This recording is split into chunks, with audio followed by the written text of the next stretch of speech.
So where's the big salient now? Where? Kursk. I've heard of it. What? Yeah. Oh, Hitler wants it gone. Yeah, I'm not surprised. But after the spring muds have dried. Yeah, that makes sense. Yeah, that makes good sense. I'm probably going to forget all about it, though. Hey, tell you what. Remind me if anything comes of it, okay? All right. See ya. March 19th, 1943. This week comes something that we haven't seen happen all that often, and not since the war went global. This week comes an assassination attempt on Adolf Hitler's life.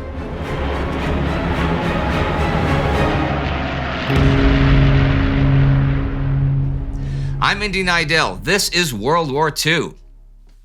Last week, there was a change in American command in North Africa, with George Patton replacing Lloyd Friedendahl. The Axis have a change too, as Erwin Rommel leaves North Africa. Hans-Jürgen von Arnim replaces him. There was also an Axis attack there last week, the Battle of Medellin, which the Axis lost, but in the Soviet Union, the Axis forces were on the move and were just outside Kharkov as the week ended.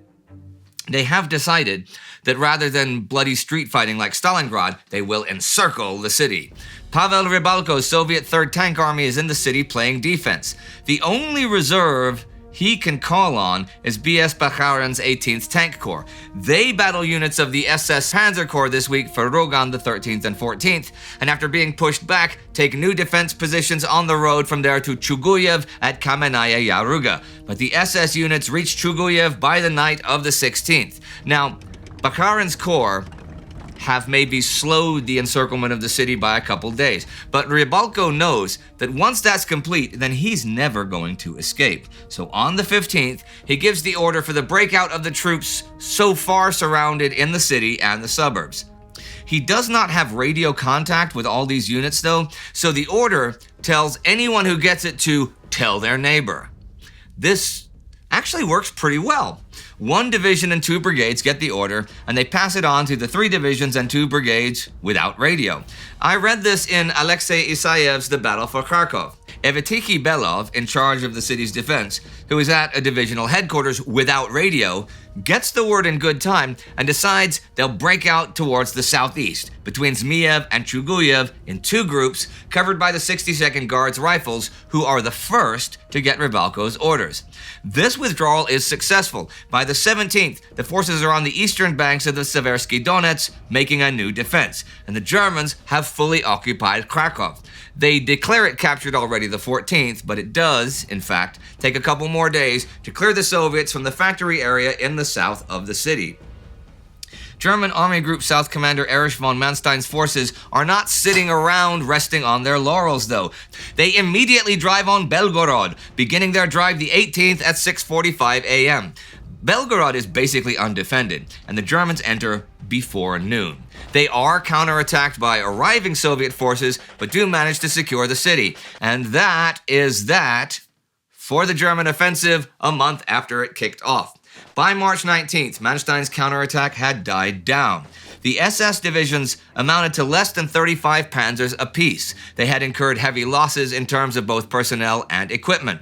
Furthermore, the spring season of mud had arrived, which had traditionally become one which saw a pause in operations on both sides. Therefore, the next day following the capture of Belgorod, Kempf's army group was ordered to release the 4th Panzer Army's divisions and to occupy a front in the area around Belgorod and Tomarovka. The Germans are now pretty much back to their winter 1941 positions, but there's a wide salient in the front west of Kursk. Hitler orders the Kursk salient eliminated. The plan for that will be Operation Citadel. But on the Soviet side, that whole area of defenses is being reorganized starting today, the 19th. This is those forces along the Orel, Kursk, and Voronezh axes. The idea is to prevent the German forces on the flanks of the Kursk salient from either taking the communications hub at Kursk or, on the other end, to prevent them from further savaging the Voronezh and southwestern fronts, that's whom Manstein's been fighting against, or advancing eastward towards the Don River. So early this morning, the new 5th Guards Tank Army is ordered to head from Milerovo to the rear of Voronezh front, And then this afternoon, a directive is issued creating a Kursk front. This is to be under Max Reuter and is the 60th and 38th Armies and the 15th Air Army. So the Bryansk front has been dissolved, and most of its forces are assigned to the Central Front, and a reserve front has been created. Also, starting from a directive issued last week on the 11th, and continuing with a series of directives now and next week, a lot of units from not only the Western and Kalinin fronts, but also from Semyon Timoshenko's Northwestern Front are to be sent down to the general Kursk area. This is, of course, to stop Manstein's offensive, though the weather has kind of done that itself. But this has implications in the north. You may have been following Zitsa's posts about Operation Polar Star on our Instagram day-by-day coverage of the war, which is also here on the community tab. But the Northwestern Front, along with the Leningrad and Volkhov fronts, are supposed to continue their attacks this week, starting the 14th, to finally take Staraya Russa. Timoshenko's attack goes off, but doesn't get much anywhere after a few days, and by the 17th, the front is stable again. And tomorrow, the 20th, he'll order his troops over to defense. As for Leonid Govorov's Leningrad and Kirill Meretskov's Volkhov fronts up near Leningrad, trying to eliminate the Mga salient, the main attacks by both begin today. We shall see how they go next week. Now, I'm going to turn back the clock a few weeks here for just a minute. Back on February 28th, the new commander of the Allied 18th Army Group in North Africa, Harold Alexander, issued his plans for Tunisia. The 18th Army Group is the 8th and 1st Armies, which were by then close enough together to require coordinated command. The plans were, of course, to destroy the Axis forces in Tunisia. He wanted this done in 2 phases. First, 8th Army would pass through the Mareth line and advance through the Gabes Gap between Gabes and Wadi Akarit. It would be helped during this phase by 1st Army, which would mount controlled attacks to secure dominating areas and to prevent enemy forces being moved against it. The second phase would involve both armies attacking towards Tunis to close a net around Axis forces, which would lead to their complete destruction. These moves would be made to a tight timescale, for the campaign in Tunisia had to be finished by April 30th in order for the proposed invasion of Sicily to be launched before August. The Axis attacks in early March did not give him that much concern or really change his plans, and his final plan involves 8th Army hitting the Mareth line head-on and plowing forward. It would be good, though, he thinks, if he could launch a flanking operation at the same time to draw off some of the enemy forces and threaten his rear. But that would involve sending a large force across terrible terrain like the Dahar Plateau. But the long-range desert group has scouted all over and found a pass leading into the Dahar, Wilder's Gap, and a route through to the Tabega Gap that makes a flanking operation feasible. That operation is given to Bernard Freyberg and his 2nd New Zealand Division, backed by the 8th Armored Brigade, the Free French Column, and some armored cars as well as extra artillery and anti-tank guns. This is all designated the New Zealand Corps, and all under Freyberg. They begin their trek already the 11th, with 11 days of food and water and fuel for 560 kilometers. They travel for the next 7 days to finally reach their assembly area at the edge of the Dahar. But today, the 19th, Ultra intercepts tell 8th Army Commander Bernard Montgomery that Freyberg's force has been spotted, so a surprise attack through the gap towards El Hamma is no longer in the cards. Monty tells Freyberg to go ahead through and attack as soon as he can anyhow, which will be in a day or 2. The loss of surprise was a blow, but some good could still come of it.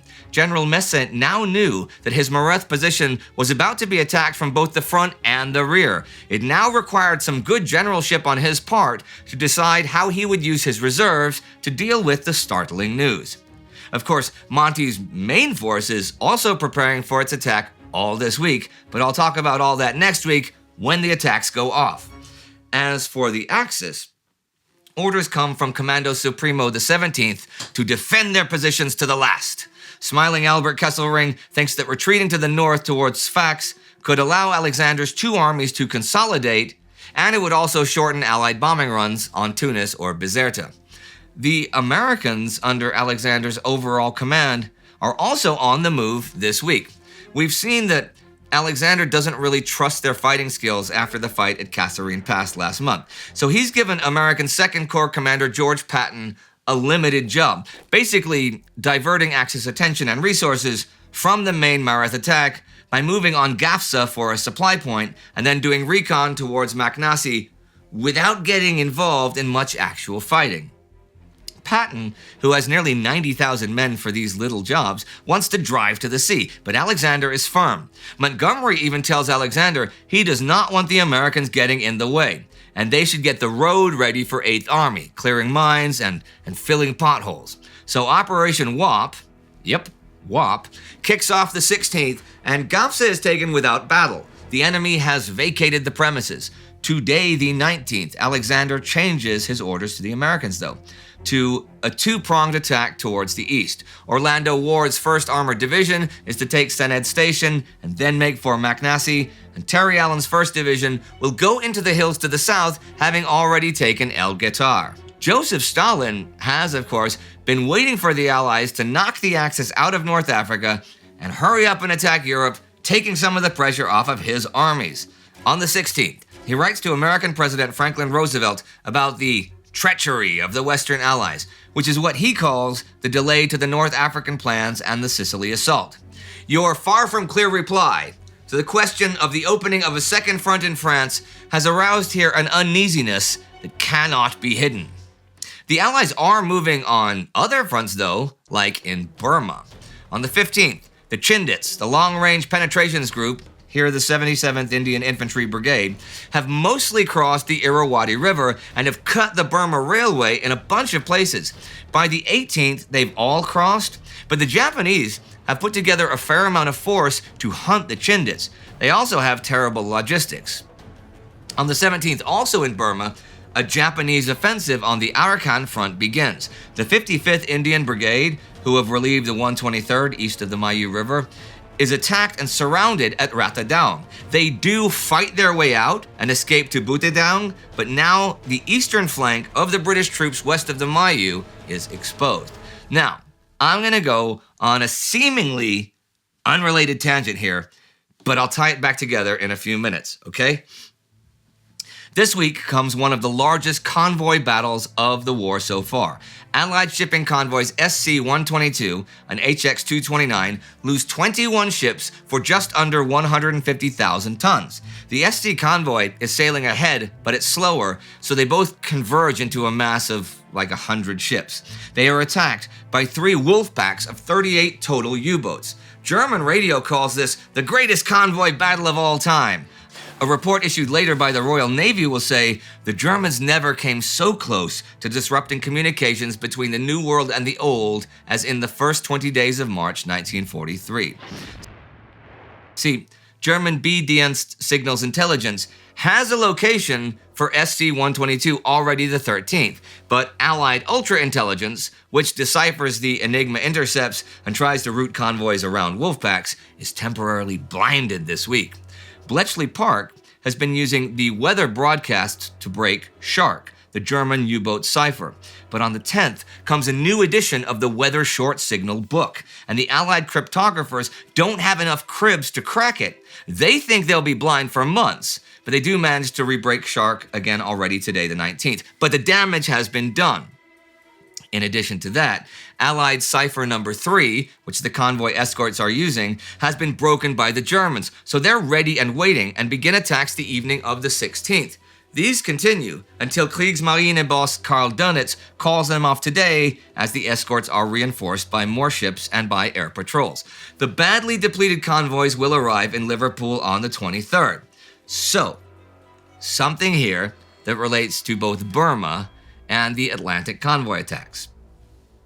Although there is that Allied failure in intelligence just now with regard to the Germans, there is a breakthrough with regard to the Japanese. See, while Japanese naval codes have been broken, Allied cryptographers have not been able to break the Japanese army codes. But this month, at the Wireless Experimental Center in New Delhi, which monitors Japanese signal traffic from Burma, they managed to break the supply orders of the water transport system. And this, as it turns out, is their key to breaking the main operational cipher.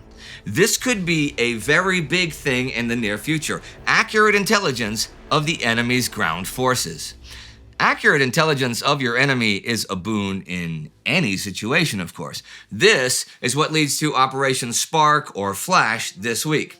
This is a plot to assassinate Adolf Hitler by officers of the Wehrmacht. This week on the 13th, an attempt is made as Hitler is returning from Vinica to Rastenburg. He has a stop to make on the way at Smolensk at Army Group Center headquarters. There is a bomb on his plane, which is supposed to go off when the plane is near enough to the front so they can claim it was shot down by Soviet fighters.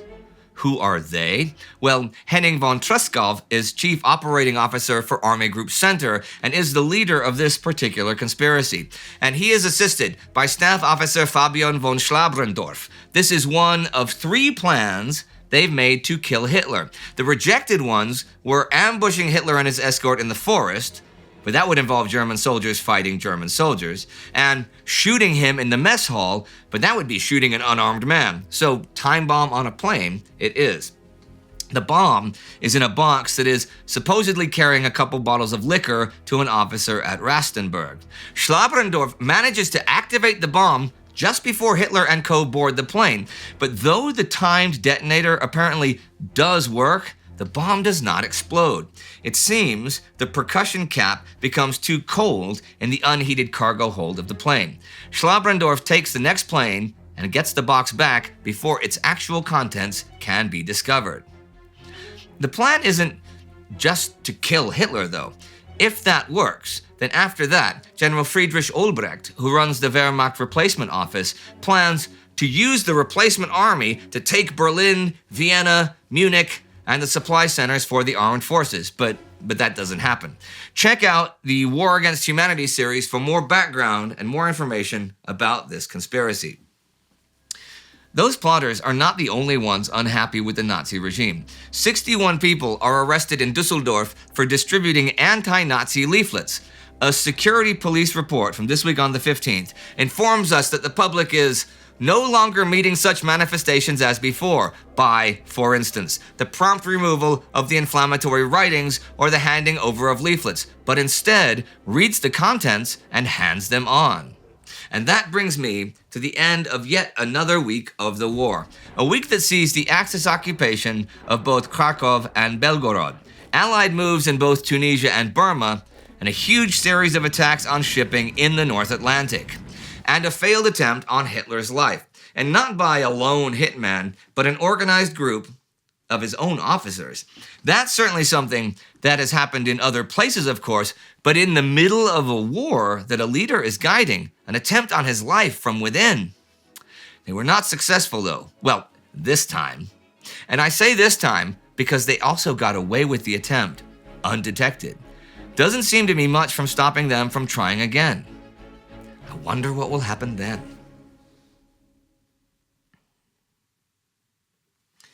If covert plots like that one to assassinate Hitler interest you, you will love our Spies and Ties series covering the intelligence war, and you can check out the playlist for that right here. And these are our newest officers in the Time Ghost Army, and our Time Ghost Army member of the week is Ian Brightman. This channel is a community-driven project, and pretty much all the resources we have to produce these videos come from the Time Ghost Army. So join the Time Ghost Army at timeghost.tv or patreon.com to be part of that. And do not forget to subscribe. See you next time.